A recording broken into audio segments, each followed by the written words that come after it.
Hello, in this video, we are going to talk about how we set up EC2 instances on AWS cloud services.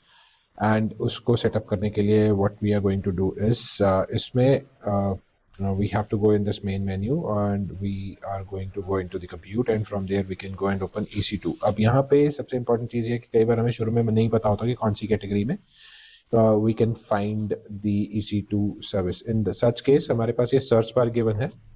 And इस search bar के अंदर what you can C is, अगर मैं EC2 type करता हूँ, you can सी इसमें category wise आप देख सकते हैं कि EC2 सर्विस जो है that is the actual service, जहाँ पे आप क्लिक करके इंस्टेंस बना सकते हैं. Otherwise if you want to read about resources, documentation and other things, that is also listed over here. So यहाँ पे बेसिकली EC2 सर्विस की जो लिस्टिंग है उस पर अगर मैं क्लिक करता हूँ तो where I am going to land up is जहाँ पे मेरा EC2 का डैशबोर्ड है. सो आप ये मान के चलिए कि AWS जो है वो बेसिकली एक ओवरऑल बड़ी सर्विस है और उसमें सब सर्विसेज हैं. तो EC2 one of that service है. एंड EC2 को समझने के लिए एक सिंपल सा एग्जांपल देता हूँ. आप कहीं भी जाते हैं, लैपटॉप बाय करते हैं एंड उस लैपटॉप को बाय करने के बाद उसको यूज़ करना शुरू करते हैं. इंस्टेड ऑफ दैट अगर मैं लैपटॉप बाय ना करूँ, वो मुझे महंगा पड़ रहा है और मैं उसको रेंट पे ले लूँ, देन इन दैट केस उस रेंट वाले लैपटॉप को आप कंपेयर कर सकते हैं अपने EC2 इंस्टेंस के साथ, जो कि आप किसी रिमोट लोकेशन पे रन कर रहे हैं. सो अगर आप बिल्कुल बिगनर हैं, यू आर नॉट अवेयर कि EC2 इंस्टेंसेस क्या होते हैं, इनका पर्पस क्या है, तो this video is for you. तो यहाँ पे if you look at this dashboard, सबसे सिंपलेस्ट चीज़ जो आपको यहाँ दिखेगी कि रिसोर्सेज कौन कौन से आपके एक्टिव हैं EC2 के अंदर. लॉन्च इंस्टेंस से आप लॉन्च कर सकते हैं. अगर कोई स्पेसिफिक सर्विस हेल्थ इशू है वो यहाँ पे डिस्प्ले हो जाता है. आपके अकाउंट के अंदर कौन सा VPC डिफ़ॉल्ट है और कौन कौन सी डिफरेंट सेटिंग्स हैं जो उसके कॉरस्पॉन्डिंग आप कर सकते हो, वो सारी चीज़ प्रोवाइडेड है. सो अगर मुझे लॉन्च करना है तो आई can simply click on the launch instance. जैसे ही मैं लॉन्च इंस्टेंस पे आऊँगा, यू कैन सी कि मेरे पास एक पूरा का पूरा विजार्ड आ जाता है जिसमें मुझे उसकी इन्फॉर्मेशन पास ऑन करनी है. So here if you look at the steps, जो सबसे पहला स्टेप है कि आपको नाम प्रोवाइड करना, so that you should be able to easily identify this EC2 instance. So यहाँ पे मैं अगर मैं नाम दूँ टेस्ट वर्चुअल सर्वर, राइट, तो मैं इसको ये नाम दे रहा हूँ. अब वर्चुअल सर्वर बना रहे हैं. सो कभी भी अगर आप एक लैपटॉप बाय करते हैं, at that point of time laptop buy करते हुए आप ये बोलते हैं कि अच्छा इसमें लिनक्स डाल दो, इसमें विंडोज डाल दो. वैसे ही जब भी आप एक EC2 इंस्टेंस लॉन्च करना चाह रहे हैं जो कि एक एक्चुअल में वर्चुअल सर्वर है, इन दैट पर्टिकुलर केस आप उसके अंदर ऑपरेटिंग सिस्टम कौन सा रखेंगे, उसकी एक इमेज चूज करते हैं. उसको हम बोलते हैं Amazon machine image.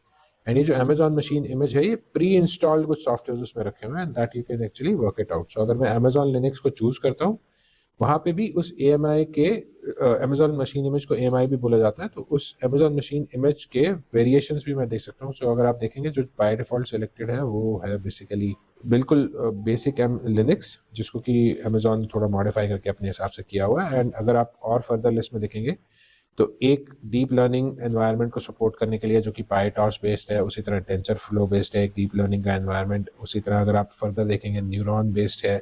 So many things, other things are there. So depending upon कि आपका यूज केस क्या बन रहा है, उसके हिसाब से you can basically go and choose your AMI, that is Amazon machine instance. मैं बिल्कुल बेसिक यूज कर रहा हूँ. एंड जब भी आप नया यूजर अकाउंट बनाते हैं AWS के ऊपर, it's always good to have a free tier options in the first place. ठीक है ना, जब ये चूज कर लिया उसके बाद आप आर्किटेक्चर भी डिफाइन कर सकते हैं कि आप x86 पे या ARM प्रोसेसर आर्किटेक्चर को यूज करना चाहते हैं. उसके बाद एक्चुअल में चीज आती है कि आप अपना इंस्टेंस टाइप क्या चूज करेंगे. अब इंस्टेंस टाइप क्या है, इंस्टेंस टाइप को अगर आप समझेंगे तो इंस्टेंस टाइप बेसिकली एक कॉन्फ़िगरेशन है आपके मदरबोर्ड के ऊपर, कौन सा CPU होगा और कौन सा और कितना मेमोरी होगा, राइट. सो ये इंस्टेंस टाइप उसी चीज को रिप्रेजेंट करता है. And if you look at the instance type, अभी फ्री टियर में हमारे पास T2 माइक्रो दिखा रहा है, whereas there is T2 nano, T2 small, T2 medium and so on. So ये बेसिकली इंस्टेंस टाइप की कैटेगरी है. और ये आप क्या यूज केस मतलब किस टाइप की एप्लीकेशन आप होस्ट करना चाह रहे हैं सर्वर के ऊपर, उस पर डिपेंडेंट होता है कि आपको कितनी कैपेसिटी चाहिए. सो अगर हम देखें T2 का मैक्सिमम जो कैपेसिटी हम ले सकते हैं, that is T2.2x large which is 8 vCPU and 32 GB RAM. और उसका कॉस्ट भी अगर आप देखेंगे, डिपेंडिंग अपॉन कि आप विंडोज यूज कर रहे हैं, लिनक्स यूज कर रहे हैं या रेड हैट यूज कर रहे हैं, उसकी कॉस्ट डिफरेंट होती जाती है. तो अगर मैं T2.2x लार्ज यूज कर रहा हूँ, eight that point of time ये तकरीबन $0.50 प्राइस होगी अगर मैं विंडोज बेस्ड सिस्टम में हूँ. अदरवाइज तकरीबन $0.37 जो है वो प्राइस होगी अगर मैं लिनक्स में करता हूँ। वेराज अगर मैं वापस चला जाता हूँ free tier that is T2 micro, अगर वो चार्जेबल इंस्टेंस में आता है तो मैं सिर्फ विंडोज के लिए $0.0162 पर आवर पे करूंगा। सो ये जितनी भी आपकी अमाउंट आ रही है ये ऑन डिमांड है, मतलब पर आवर बेसिस पे चार्ज होगी। अगर आप इसको लॉन्ग टर्म के लिए कमिट कर देते हो तो ये कॉस्ट और कम हो जाती है, राइट।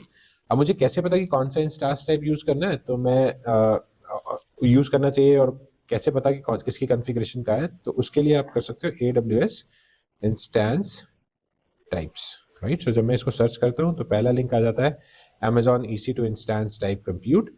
जब आप इस पे क्लिक करते हैं तो आपके पास एक पूरी की पूरी फैमिली आ जाती है। सो अगर मैं जनरल पर्पस पे क्लिक करूँ तो यू कैन सी कि मेरे पास M सीरीज है और उसके अलावा T सीरीज भी है। So if I click on T2 you can सी कि मेरे पास मैक्सिमम कौन कौन सी ऑप्शंस अवेलेबल हैं। अगर मैं कंप्यूट ऑप्टिमाइज में चला जाऊँ तो आप देख सकते हो कि मेरे पास कैपेसिटी कितनी है स्पेसिफिकली एक मशीन के कॉरस्पॉन्डिंग। सो अगर आप देखोगे पहला vCPU ऑप्शन है और दूसरा मेमोरी इन गीगाबिट्स है। तो vCPU 192 हो सकते हैं और गीगाबिट्स में 384 गीगाबिट्स ऑफ कैपेसिटी हो सकती है C8G.metal-48XL उसमें फैमिली में। सो this is how you can actually go and explore on the options, और आप पहले डिसाइड कर सकते हैं कि अच्छा कौन सा इंस्टेंस मुझे यूटिलाइज करना है इस पर्टिकुलर चीज के लिए। So let's get back to the particular instance type setup. So हमने T2 माइक्रो चूज किया है। उसके बाद मेरे पास एक की पेयर का ऑप्शन आता है। सो अब आप वर्चुअल सर्वर रन कर रहे हैं और वर्चुअल सर्वर को आप कभी रिमोटली भी कनेक्ट करेंगे, एंड जनरल वे में अगर मैं रिमोटली कनेक्ट करता हूँ या तो पुट्टी से करता हूँ या SSH कमांड लाइन से करता हूँ, तो मेरे पास उस टाइम पे अपने आप को ऑथेंटिकेट करने के लिए कोई एक डिजिटल सिग्नेचर चाहिए। दैट इज व्हाट दिस की इज ऑल अबाउट। सो यहाँ पे लेट्स से मैं टेस्ट सर्वर की लिख लेता हूँ एंड ये RSA प्रोटोकॉल के रखेंगे और .pem की नेम रखेंगे हम, ठीक है। सो एक बार ये मेरे पास आ गया, देन इट इज डाउनलोडेड। ये कभी भी सेव नहीं होगा, सिर्फ लिस्ट में नाम सेव होगा, बट आपकी की जो है वो आपके लोकल मशीन पे सेव होगी और इसको सेव करके रखना है, सिक्योरली सेव करके रखना। क्यों? क्योंकि कल को जब आप कनेक्ट करने की कोशिश करोगे अपने सिस्टम से इस वर्चुअल सर्वर को, तब आपको इस की जरूरत पड़ेगी। So now next thing that we have in our kitty is कि नेटवर्क सेटिंग्स जो हमने इसमें पर्टिकुलरली सेटअप करना है। सो अभी तक हमने क्या किया, एक सर्वर जो कि AWS के ऊपर रन करने की कोशिश कर रहे हैं उसका हमने CPU बता दिया, उसकी रैम बता दी, बट हमें उसका नेटवर्क बताने की वह किस तरह के नेटवर्क के ऊपर कनेक्ट करेगा ताकि हम कल उसको यूटिलाइज कर पाए। सो यहाँ पे मेरे पास एक ऑलरेडी डिफॉल्ट नेटवर्क है और उस डिफॉल्ट नेटवर्क में जो कि VPC के नाम से जानते हैं, इसको बोलते हैं virtual private cloud. In this particular set मेरे पास सबनेट नहीं है कोई भी, राइट।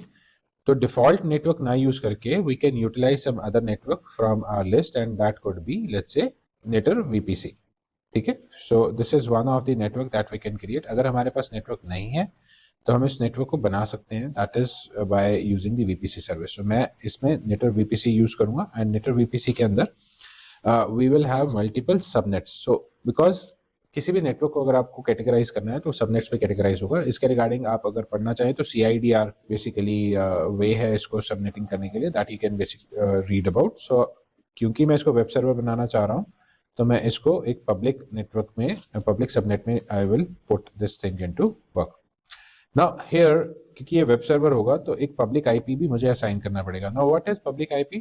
नेटवर्क पे अगर आपको इसे मैप आउट करना है तो और इंटरनेट पे एक्सेसिबल हो तो आपको एक पब्लिक IP की रिक्वायरमेंट है। तो assign auto assign public IP का मतलब है कि AWS अपने आप अपने एक पूल में से पब्लिक IP निकाल के आपके मशीन को या आपके वर्चुअल सर्वर को प्रोवाइड कर देगा। तो यहाँ पे मैं इसको अनेबल करूंगा ताकि मैं इसको इंटरनेट से एक्सेसिबल कर सकूं।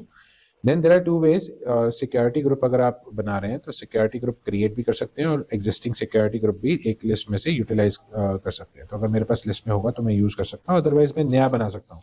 तो हमारे सर्वर का नाम है टेस्ट वर्चुअल सर्वर, तो मैं इसका सिक्योरिटी ग्रुप का नाम भी कर देता हूँ test virtual server security group, और इसकी डिस्क्रिप्शन दे सकता हूँ that this is the security group that I am going to use for the demo purpose. Simple as that. और बाय डिफॉल्ट अगर आप देखोगे सिक्योरिटी ग्रुप क्या है, ये एक फायरवॉल है। फायरवॉल का काम क्या होता है, किसी भी नेटवर्क पैकेट को इन और आउट के लिए मैनेज करना, राइट। उसके ऊपर रिस्ट्रिक्शन लगानी है या नहीं लगानी वो है।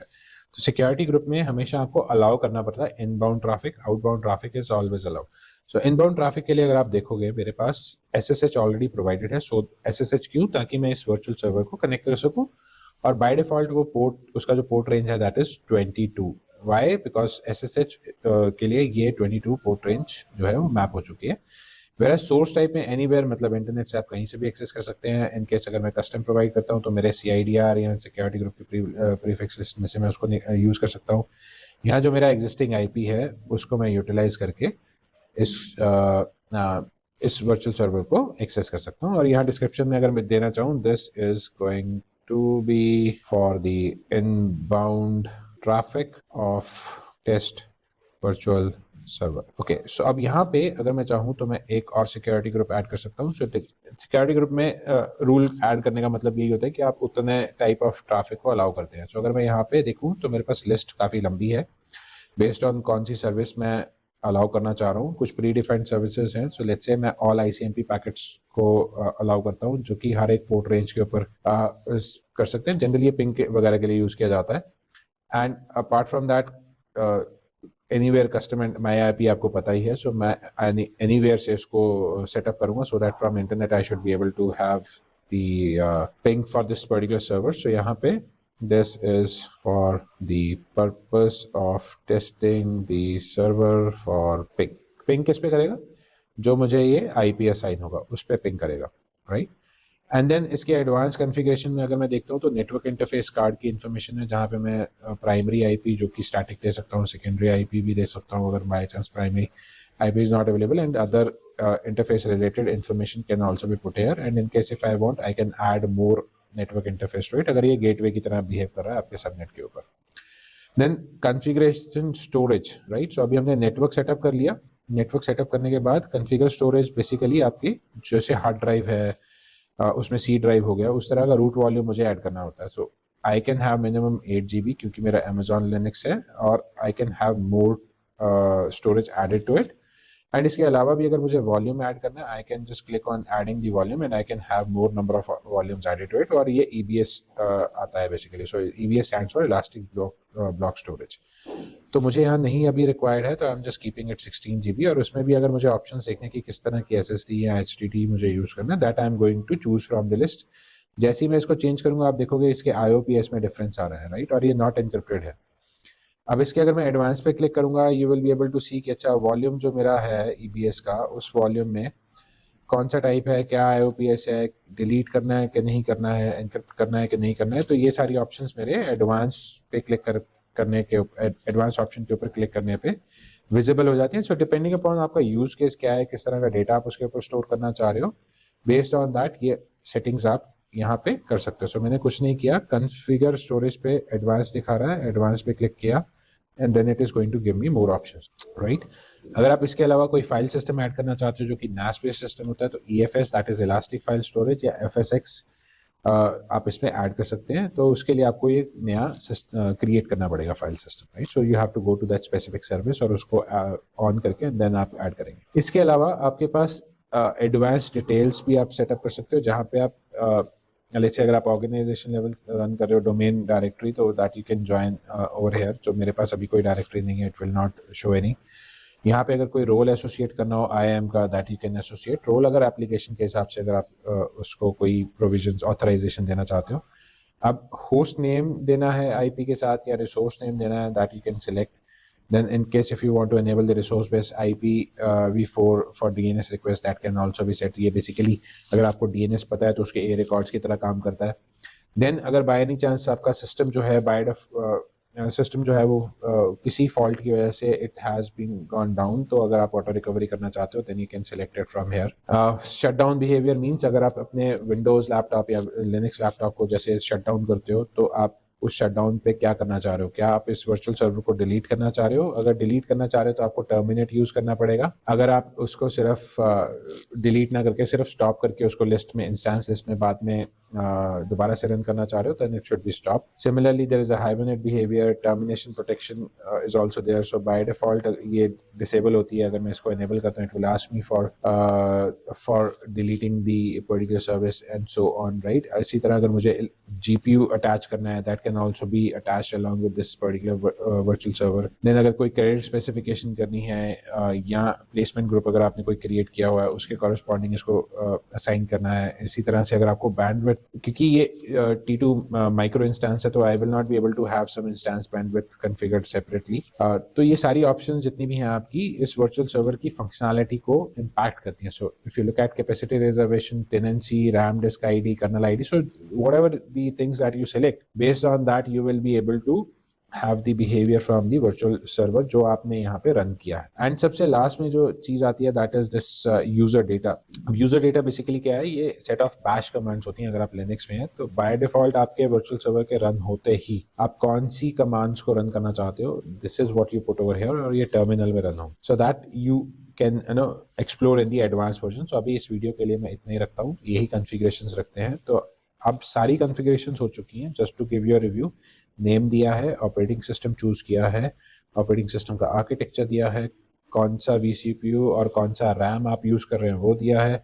उसके बाद उसको लॉगिन करने के लिए रिमोटली हमने एक की जनरेट की है, एक नेटवर्क पास किया है, नेटवर्क के साथ उसका इनबाउंड ट्रैफिक बताया है कि क्या रूल्स हो सकते हैं, एक नेटवर्क कॉन्फ़िगरेशन किया है दैट दिस जो कि NIC कार्ड के लिए है। उसके बाद आपने एक स्टोरेज रेफर किया है जिसका आपने साइज प्रोवाइड किया है। उसके बाद एक EFS आप अटैच करने की कोशिश कर रहे हैं। देन आपने कुछ एडवांस सेटिंग्स करी हैं, और एक बार ये सब कुछ हो गया है तो आप उसके बाद बताते हो कि मुझे कितने नंबर ऑफ सर्वर्स रन करने हैं। सो बाय डिफॉल्ट एक होता है, मैं चाहूँ तो जितने मर्जी रन कर सकता हूँ, जितने मैं जितनी मेरी पॉकेट अलाउ करती है in terms of creating these instances. So अभी मैं सिर्फ 2 इंस्टेंसेस को रन कर रहा हूँ। When launching more than one instances, consider auto scaling, ये by default एक आपको सजेशन दे रहा है, बट ये अभी का टॉपिक नहीं है, बाद की वीडियो का टॉपिक है तो कभी और करेंगे। राइट नाउ मैंने 2 इंस्टेंसेस लिखे और उसको लॉन्च इंस्टेंस पे क्लिक कर दिया। जैसे ही मैंने लॉन्च इंस्टेंस पे क्लिक किया, you will see there are certain actions which are been done. पहली इनिशियलाइजिंग द रिक्वेस्ट, दूसरा सिक्योरिटी ग्रुप क्रिएट किया, सिक्योरिटी ग्रुप के रूल्स क्रिएट किए, और उसके बाद लॉन्च कर दिया उस पर्टिकुलर वर्चुअल सर्वर को। सो सिक्योरिटी ग्रुप जो भी बनता है वो रिसोर्सेज के ऊपर बनता है। इसके कॉन्ट्रेरी में एक NACL होता है जो कि नेटवर्क एक्सेस कंट्रोल लिस्ट होता है, जो कि आपके नेटवर्क पे बनता है। उसको हम बाद में किसी और वीडियो में एक्सप्लोर करेंगे।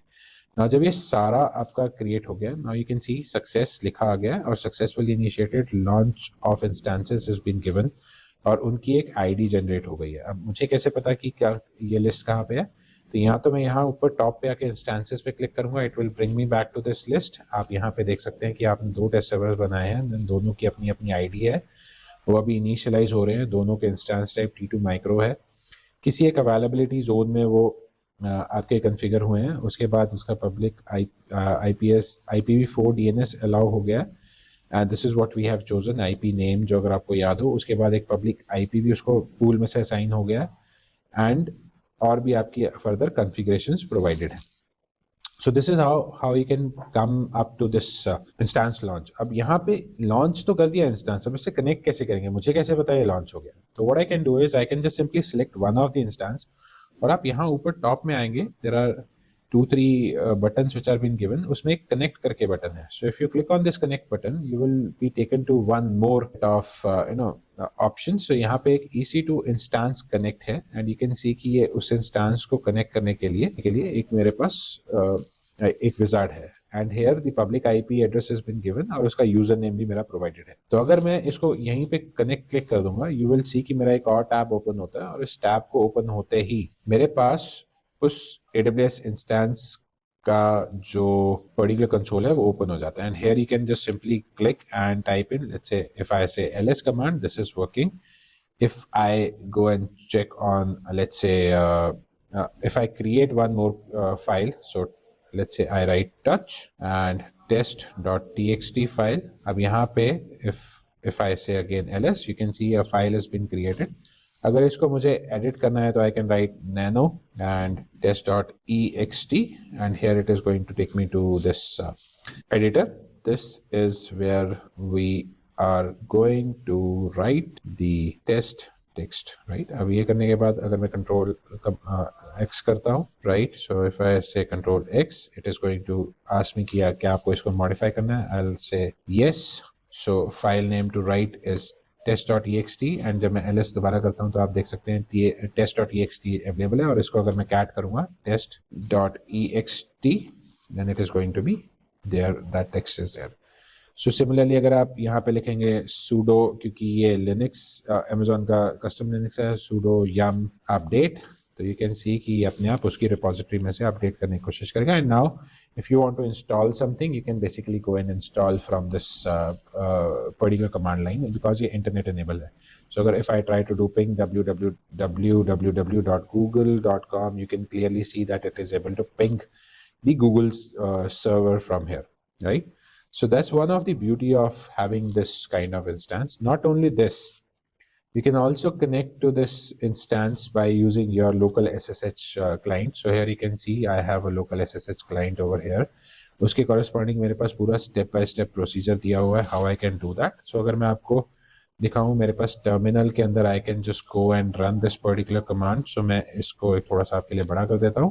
And here what I can have is I can simply type because I know मैंने इसको download किया download folder के अंदर.